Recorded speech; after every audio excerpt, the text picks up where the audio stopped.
साਰਿਆਂ ਨੂੰ सत श्री अकाल। हर युग में एक ऐसा व्यक्ति जन्म लेता है जो अंधकार को रोशनी में बदल देता है, जो धर्म का बंधन तोड़कर इंसानियत का मार्ग दिखाता है। और उन्हीं में से एक थे गुरु नानक देव जी। आज उनके जन्म दिवस गुरु नानक जयंती के पवित्र अवसर पर आइए समझते हैं उनके जीवन की कहानी। एक ऐसी कहानी जो सिर्फ इतिहास नहीं, एक जीवित प्रेरणा है।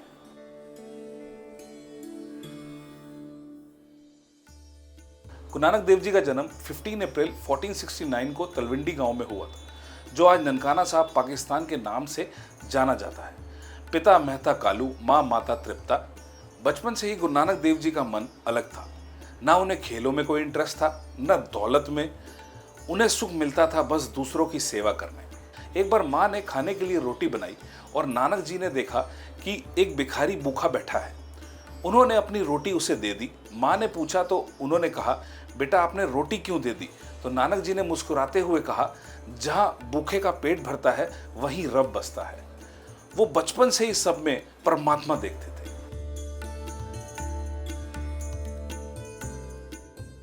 जब वो बड़े हुए तो उन्होंने संस्कृत और पर्शियन और अरेबियन लैंग्वेज सीखी, लेकिन उनका ध्यान पुस्तकों से ज्यादा सच्चाई पर था। एक बार उनके गुरुजी ने उन्हें एक लिखने को कहा। नानक जी ने लिखा और कलम रोक दी। गुरुजी ने पूछा, बेटे आगे क्यों नहीं लिखा? नानक जी बोले, एक लिख दिया, अब बाकी क्या लिखूं? सब कुछ उसी एक में ही तो बसता है। वो एक ओंकार का अर्थ बचपन में ही समझ गए थे।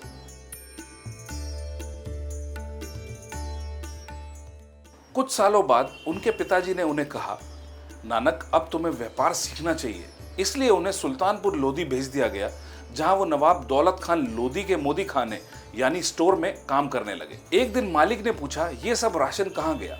नानक बोले, जो तेरा है उसे तेरे लोगों को दे दिया, मैं क्या रखूं? उस पल सब समझ गए, ये व्यापारी नहीं, एक आत्मा है जो सेवा के रूप में ईश्वर देख रहा है। पर उनके अंदर अब भी एक प्रश्न था, इंसान और ईश्वर के बीच का असल रिश्ता क्या है? और इस सवाल का जवाब उन्हें मिला बै नदी के किनारे।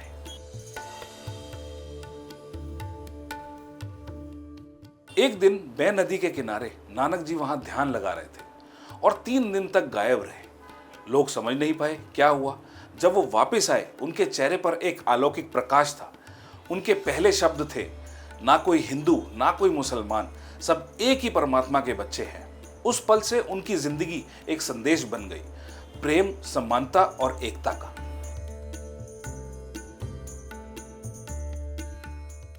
उसके बाद गुरु नानक देव जी ने शुरू की अपनी उदासियां।